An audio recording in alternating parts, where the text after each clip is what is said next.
Duitnya nggak ada masalahnya. Duitnya nggak ada masalahnya. Cuman satu yang harus saya lakukan, saya undang investor. Investor, ini loh, saya kasih hak kamu untuk ngambil di sini. Tapi syaratnya kamu harus membangun pelabuhan. Sudah ada 8 pelabuhan yang dibangun pemerintah. Silahkan dipilih. Atau kalian mau bangun baru. Yang kedua, siapa yang mau masuk ke situ kan juga harus kita undang. Siapa mau masuk ke dalam kawasan itu kan harus kita undang. Apakah cocok ataukah pas dan lain sebagainya. Ini soal investasi. Interupsi lagi Pak Ketua. Sebentar, saya jawab dulu. Pimpinan, pimpinan, izin pimpinan. Kakak, diam dulu kakak. Kakak diam. Sebentar untuk yang ini Pak Ketua. Masuk. Ini tidak boleh begini ya. Tidak boleh ada alasan tidak ada duit, tidak ada uang. Ini soal janji presiden yang ke sana warawiri ke sana dengan beberapa menteri ke sana, saya tidak bisa ambil terima kayak begini. Presiden menyampaikan sejak 2016 akan dibangun groundbreakingnya bulan November 2017. Kalau katakan duit tidak ada, kami tidak bisa terima. Bisa bangun kereta api di Bandung, bisa bangun ibu kota negara. Lah ini laut kami bertahun-tahun 3 WPP ada di sana. Kontribusi tertinggi 37% untuk negara ini. Kalau alasan tidak ada uang, bagi kami ini tidak adil. Kami ini ya, Maluku itu tuh orang yang paling baik se-Indonesia ini. Tidak pernah bilang mau kibarkan bendera, tidak pernah bilang mau merdeka. Ya sudah cukup Bu, cukup. Kalau hari ini bilang tidak ada uang, waduh, mana presiden itu? Mana Menteri Marpes itu? Ya sudah benar-benar kami ditipu ini, pembohongan ini. Saya tidak bisa terima di sini. Kami ini Pak Ketua, kami dikata-katai. Enak saja bilang tidak ada uang. Kami tidak bisa terima model kayak begini. Oke, udah. Dan bagi Anda yang sudah subscribe channel ini, kami ucapkan terima kasih. Jazakumullah khairan katsir. Semoga diberikan keberkahan yang berlimpah. Amin.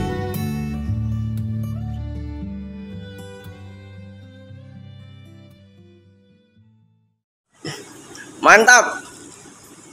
Oke. Ini kawanku Bangladesh. Mantap. Barakallah. Assalamualaikum.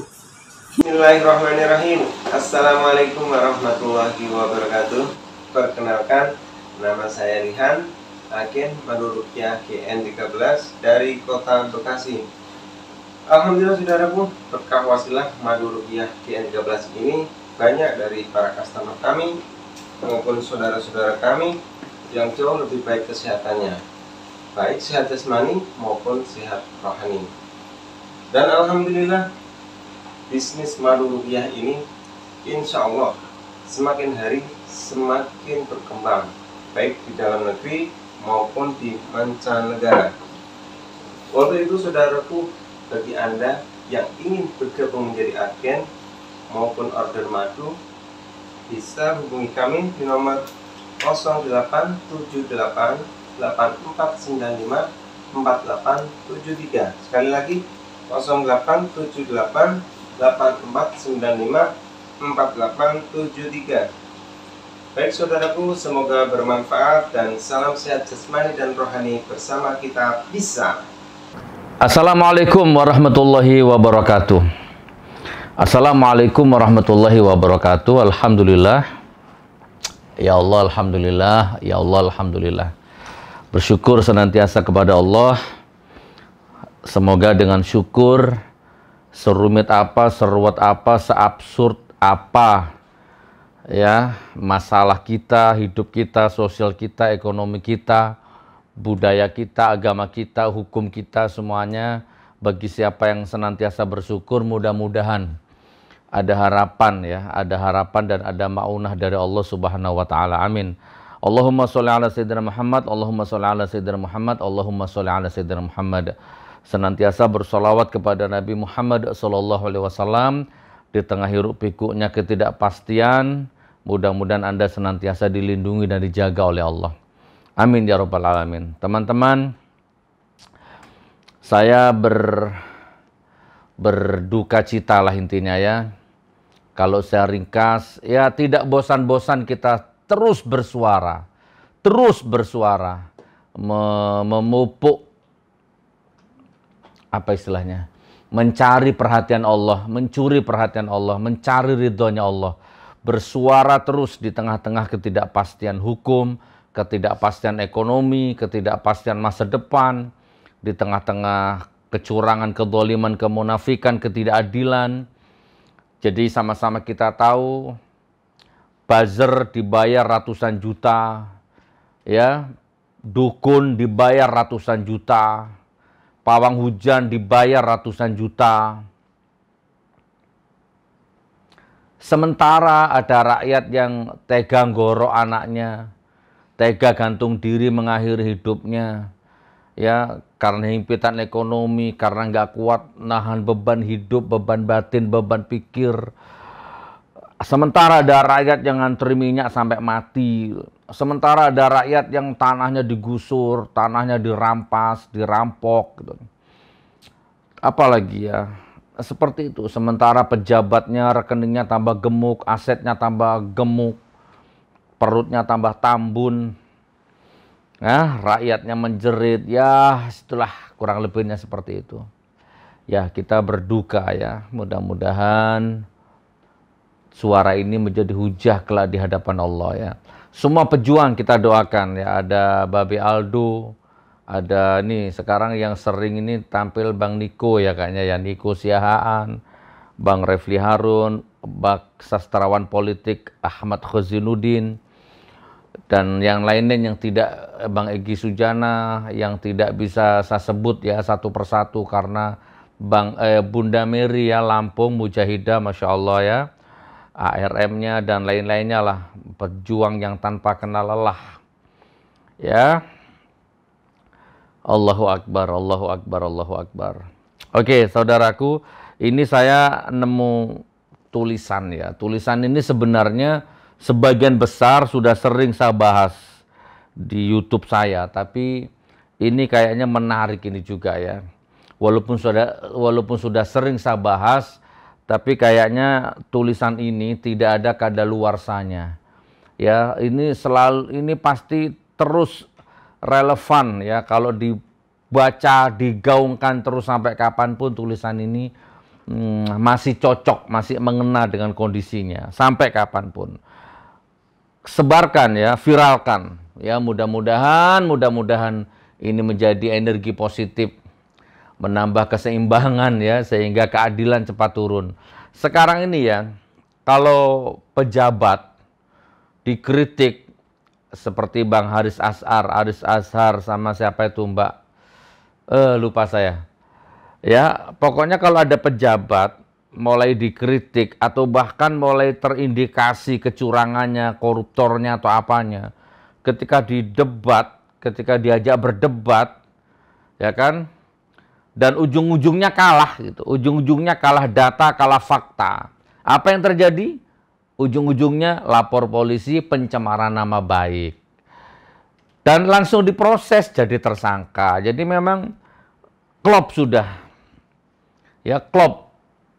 Sisi hukumnya, sisi agamanya, ukhuwahnya, kerukunan antar agama, antar umat, antar rakyat itu udah sedemikian carut marut.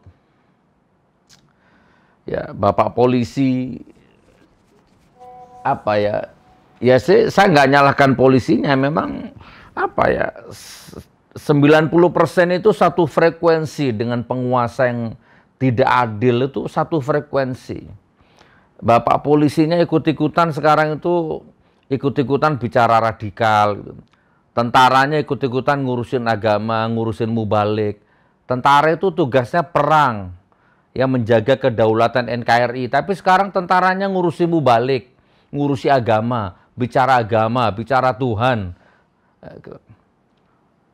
Kan saya indikasinya gampang aja, setiap panitia yang undang saya, baik masjid, baik individu, pasti didatangi polisi. Dan apa? Kenapa ngundang Gus Nur? Kenapa nggak ngundang yang lain? Batalkan, cancel. Kenapa? Gus Nur radikal, coba. Kan berarti sistematis ini, masif ini. Kan nggak boleh polisi ngomong gitu itu. polisi datang ke rumahnya warga, datang ke takmir masjid, bilang Gus Nur radikal, itu kan nggak boleh. Polisi itu proses, kalau memang radikal, di mana radikalnya debat, ya apa kayak proses kan gitu. Jangan takmir masjidnya didatangi, ditelepon, diintimidasi. Nah ini tak baca ya, bismillahirrahmanirrahim. Panjang tapi nggak apa-apa. Bismillah. Nih, kabinet Jokowi gagal, trending netizen, rakyat dicuekin, yang penting lancar, rezeki buat dirinya dan kroni-kroninya. Tak percepat ya, karena panjang sekali. Tapi ini keren ini. Ya subhanallah. Oke, biar nggak kena delete, tak sensor. Kan repot sekarang ngomong benar delik, ngomong benar mencemarkan nama baik, ngomong benar radikal, ngomong benar intoleran, kan repot sekarang ini. Nih, penguasa pembohong, penipu, tukang prank, tukang hoak, daftar berita bohongnya penguasa, ini salah satunya, bukan salah satunya, ini banyaknya ini, ya. Kebohongan penguasa hanya akan mengundang bencana di NKRI. Pemimpin munafik yang ingkar janji, korupsi merajalela, maksiat merajalela, klinik syirik merajalela.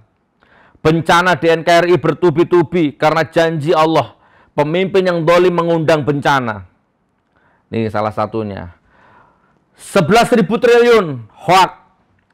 50 juta masker, hoak. Sudah beli 2 juta Afigan, hoak. Penangguhan cicilan 1 tahun, hoak juga. Pengangguran digaji, hoak. Nanti kalau dapat kartu ini, nanti akan di-training di mana? Di industri-industri dan ditempatkan di sana. Tetapi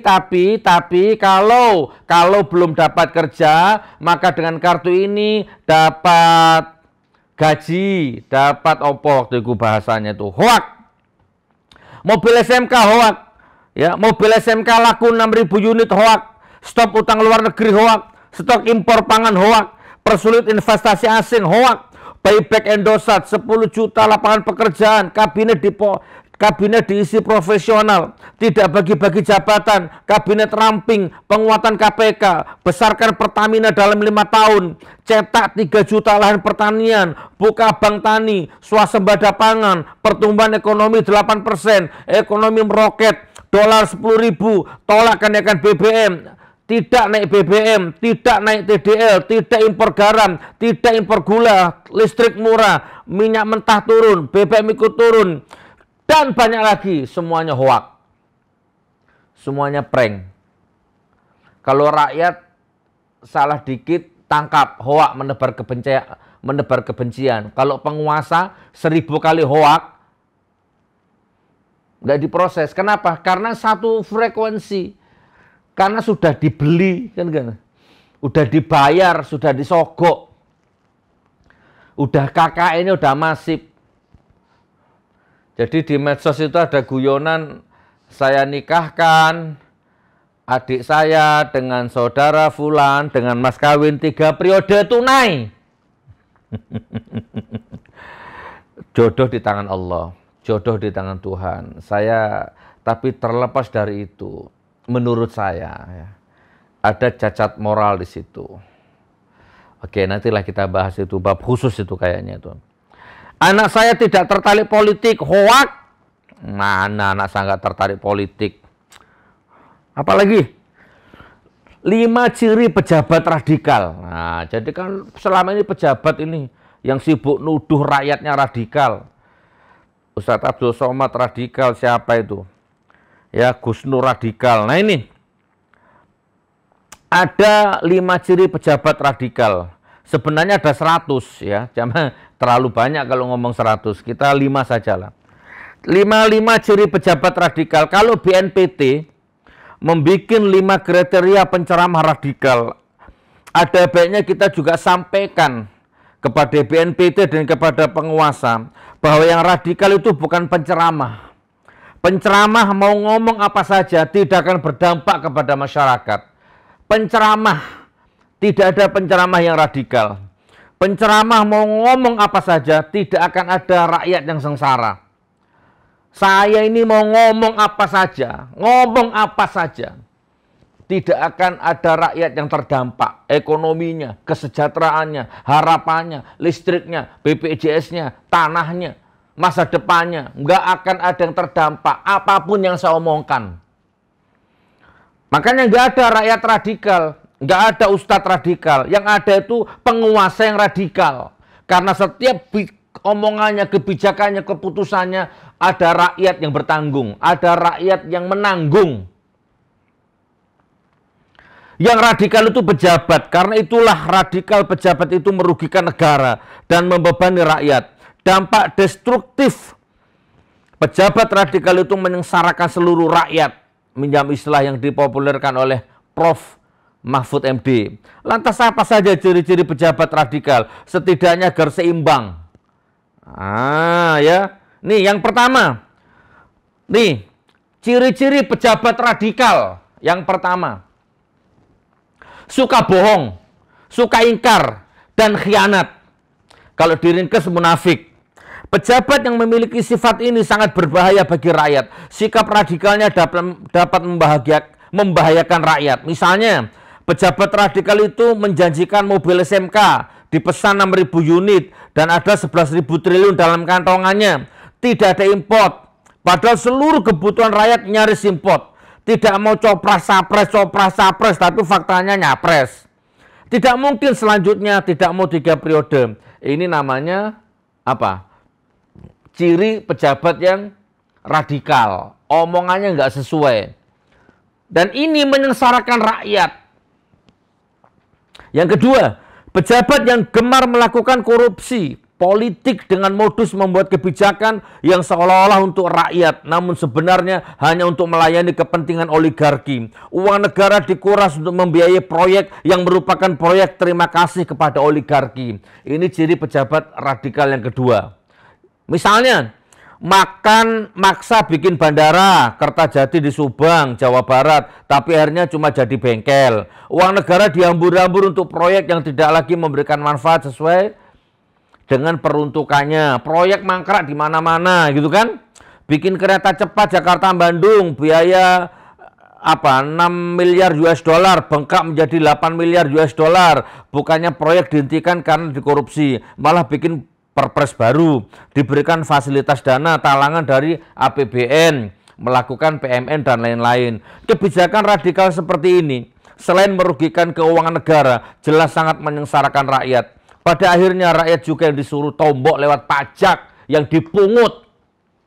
Macam-macam itulah, BPJS juga ya. Ketiga, pejabat yang memfasilitasi keluarganya untuk KKN.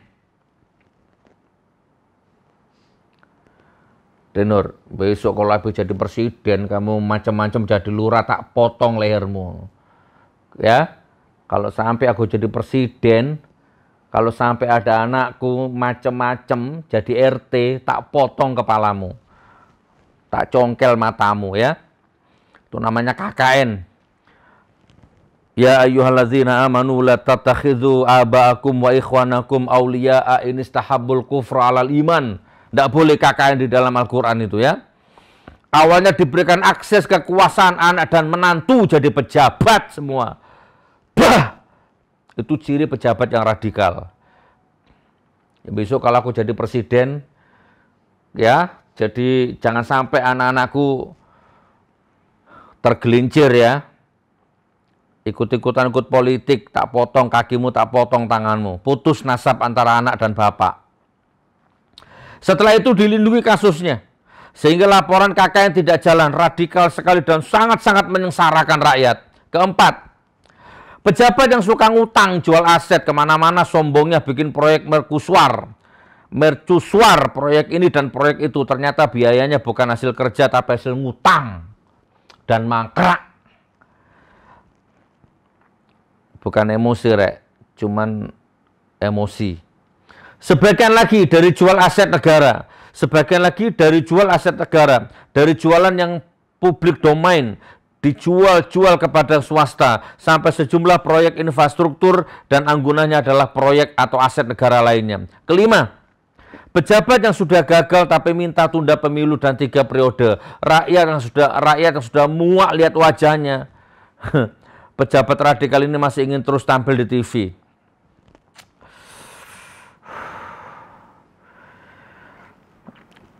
Pejabat radikal seperti ini rawan merusak TV dengan memukulnya dengan benda keras. Iya benar, makanya saya nggak lihat TV.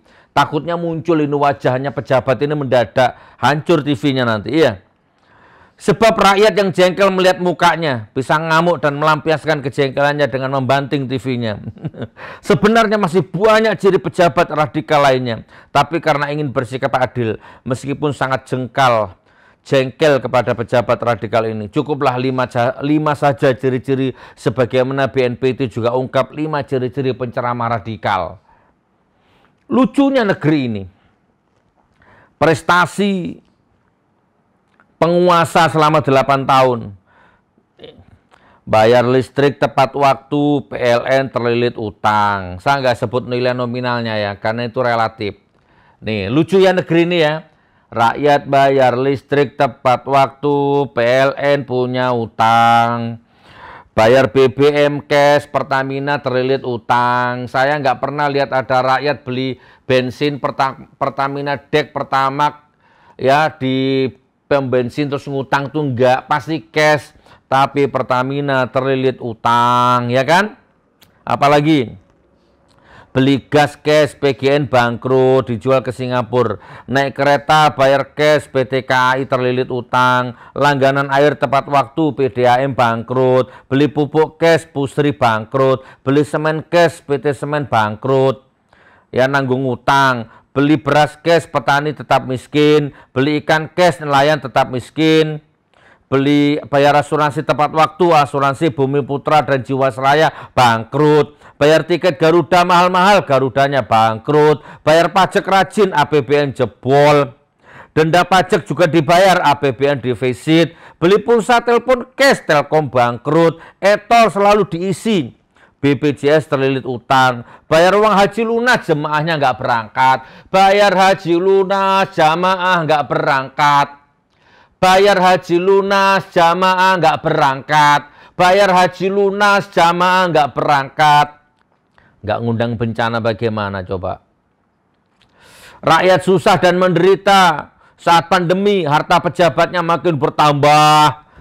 Rakyat bunuhan rebutan sejengkal tanah, BPN obral jutaan hektar ke oligarki. Sejak 14 abad yang lalu umat Islam nyaman beribadah, baru di era ini dituduh radikal, intoleran, dan anti-NKRI. Sungguh ironis, mau nangis takut dibilang hoak. Ini nyata, bukan halusinasi. Dan semua kompak terjadi di masa 2 periode kepemimpinan rezim ini. Apalagi yang mau dibanggakan? Tidak ada satupun BUMN yang untung. Kalau ada minta tolong sebutkan dengan data. Bukan hoak, bukan kata. Kalau memang tidak mampu ya sudah, lambaikan tangan di depan kamera. Biar nanti tim dunia terbalik yang akan jemput. Apa ini? Tapi ingat, jangan minta tambah periode ya. Nih, agak panjang, tidak apa-apa ya. Prestasi rezim ini. BBM naik 14 kali, ini prestasinya. Serba-ser, ngos-jongos, londo ireng. Nih, ini sekarang aku apresiasi ini. Karena rezim ini prestasinya banyak juga. Kalau tadi kan kegagalannya. Ini sekarang prestasinya tak baca ini. Biar londo irengnya seneng. Ini prestasinya ya, prestasi rezim ini. Pertama, BBM naik 14 kali, listrik naik 5 kali, LPG naik, LPG naik, pajak naik, sembako dan kebutuhan pokok naik, semua elemen kehidupan naik, UMR tidak naik. Undang-undang outsourcing jalan terus, PNS dikurangi, JAT cair umur 58 tahun, korupsi nomor 1, nyari kerja susah, pabrik banyak yang tutup, PHK karyawan terus bertambah, impor beras saat panen, semua barang impor dari luar negeri, impor garam juga, guru honorer gaji 300.000 tidak diperhatikan, subsidi pupuk dicabut di 2020, produksi dan distribusi pupuk dikurangi, banyak subsidi dicabut termasuk listrik dan BBM. bansos buat rakyat miskin dikorupsi. Harun Masiku, otak utama suap KPU belum ditangkap. Aset negara banyak dijual, Indosat, bandara, jalan tol, pelabuhan, satelit, dan lain-lain. Garuda mau bangkrut, ulama dan aktivis banyak ditangkap. Banyak pelanggaran HAM berat, minyak goreng ditimbun, ya, banyak mafia. Lahan Mandalika belum 100% dibayar. Hoak mobil SMK, BUMN banyak dijual, 66 janji kampanye belum ditepati. BPJS naik, utang negara naik, Indonesia masuk 10 besar negara termiskin di dunia. Corona buat ajang politik dan bisnis, hukum amburadul, KKN di setiap lini, keamanan berkurang, rakyat diadu domba, gaji buzzer dari APBN, teroris OPM merajalela, biaya tol naik, peraturan semakin ruwet.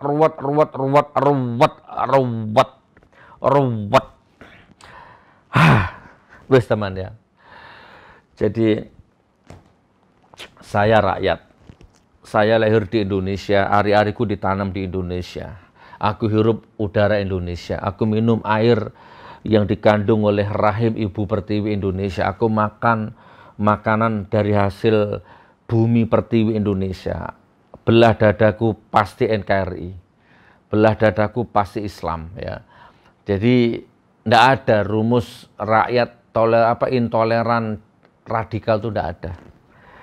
Jadi memang ini sudah di by design jauh sebelum rezim ini lahir, ya. Jauh nih, ngeri nih pokoknya ini. Nanti kalau jadi sudah mateng by designnya, nanti menaknya ini, Mendikbudnya ini, presidennya ini, nanti ini, KPK-nya ini, polisinya, Polri-nya ini, tentaranya ini, semua udah sistematis. Ya, tapi satu yang membuat hati selalu